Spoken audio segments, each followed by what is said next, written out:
Let's check on other parts of the Philippines that's reeling from the oil crisis. Joining us today is Baguio City Mayor Benji Magalong. Magandang hapon po. Mayor, si Lourdes Vera po at si Denise.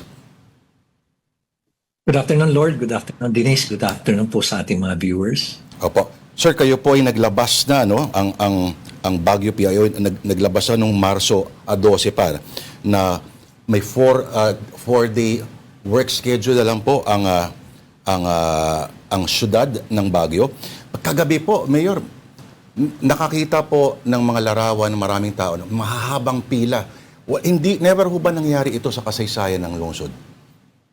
Yeah, Lord, never na nangyari ito, no? Usually yan, mga 7:30, halos nauubos na eh. Opo. Pero nung previous days, magmula nung nag-umpisa to, umaabot ito ng mga 9:30, then 10 o'clock, then 10:30. Kaya nga, kagabi, inumpisan na namin yung aming libreng sakay at nagkaroon na rin kami na agreement to sa mga iba't ibang mga jeepney operators na magdi-deploy na sila ng mga sasakyan nila kada gabi. Kasi nga, sabi nila, hindi na raw nila kaya na tustusan o kaya isubsidize yung gastos nila, lalo-lalo na sa gabi. Kaya usually, pagdating ng 6 o'clock, wala na sila eh.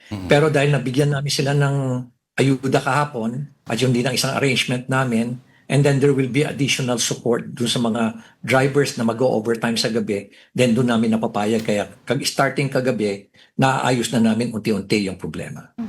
Okay, Mayor, para lang po dun sa baka magtaka no, at mga nagtatanong, ang schedule po kasi ng ayuda for the drivers, kung hindi po ako nagkakamali, outside Metro Manila ay after Holy Week pa.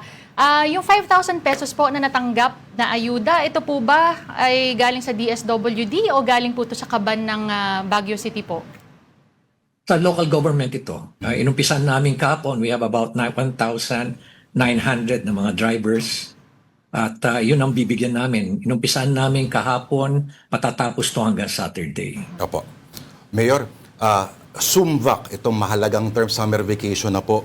At as usual, expect po natin dadagsa po ang mga bisita po sa inyong lungsod. Ano po ang maaring ma-expect ng mga turista po ngayong summer vacation? At ano rin pong expectations po ninyo sa mga bisita?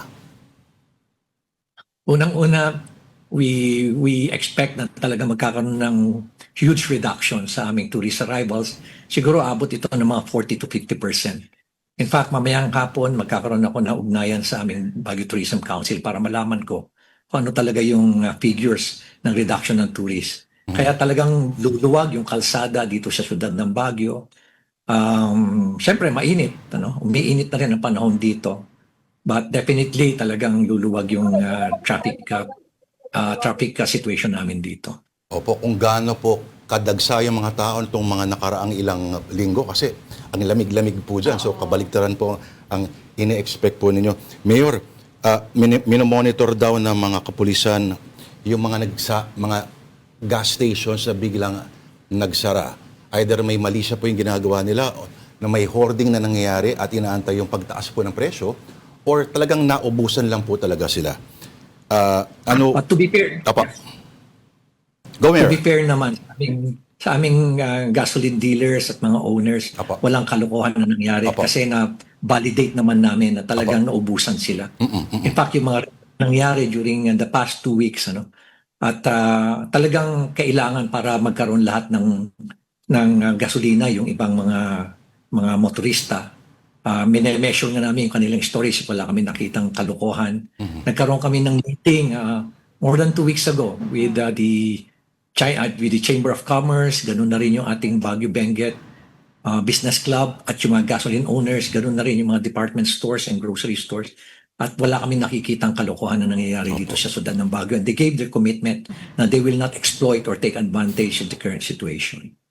Okay, Mayor, as we all know, hindi pa sigurado kung kailan matatapos itong crisis sa Middle East. But what kind of long-term solution is Baguio looking at right now to ensure yung transport and energy stability po? Well, unang-una, meron kaming contingency funds ngayon.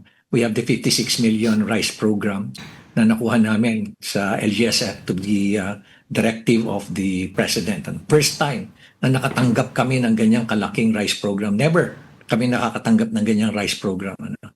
Another is meron pa kaming nakuha uli na infra allocation na according to our DBM at DILG, pwede rin namin gamitin yan to address itong mga priorities namin, lalo-lalo na itong mga pagbibigay ng financial assistance. In the same manner, meron pa kaming mga QRF, Quick Reaction Fund, from our Dream Fund, yung DRR fund namin. At meron din kaming reserve fund pa from our general fund. So we have enough funds to address yung mga problema na nakikita namin in the short term. In the long term, ito ngayon, tinitignan namin yung kaming continuous appropriation or continuing appropriations para pwede kaming siguro mag-realign kami doon. We ask the support and the approval of the council para matustusan talaga namin yung pangangailangan din ng mga iba pang mga sektor tulad ng mga PWDs at itong mga marginalized sector. So, for the meantime, siguro, sabihin natin, in the next 3 to 6 months, kakayanin namin ito. No? At we are also prepared kasi alam naman natin na assuming na huminto kagad yung gera, looking at the recent pronouncement of experts at economic experts as well at sino-sino pa, nakikita namin na 3 to 6 months ang epekto bago tayo makarecover. No? That is on a positive note, very positive note yun. Kaya we're preparing for the next 3 to 6 months. Mayor, sa potential na pagtaas po ng mga prices, no, do you expect an increase in crimes against property? Kasi may balita daw na nauusod daw dyan yung paihi ng gasolina sa mga sakyan. At totoo ba may nabiktima na isang konsihal? I'm not aware, Lords. I'm not aware na may nabiktima. O kung sakasakali pa, siguro ninakawan siya. No? Pero ito ngayon, we're expecting na matataas yung ating crimes against property. Pero paano naman tayo? Alerto tayo dyan. We have all these patrols. Ini-increase namin yung aming patrols and we have enough policemen to cover yung lahat ng mga area natin. Ang baba ng crime dito, Lords and Dennis. Napakababa dito. Kaya kakayanin namin yan. Hindi kami magkakaproblema pagdating sa crime. Siguro magkakaproblema kami sa itong pagtaas ng mga bilihin because we got some advance notices from suppliers at ganun na rin yung mga retailers na anytime soon tataas ulit itong namin. Itong mga bilihin, itong presyo ng bilihin, especially itong mga prime commodities namin or basic commodities. Alright. On that note, salamat na tayo. Salamat po sa inyong oras, Baguio City Mayor Benji Magalong.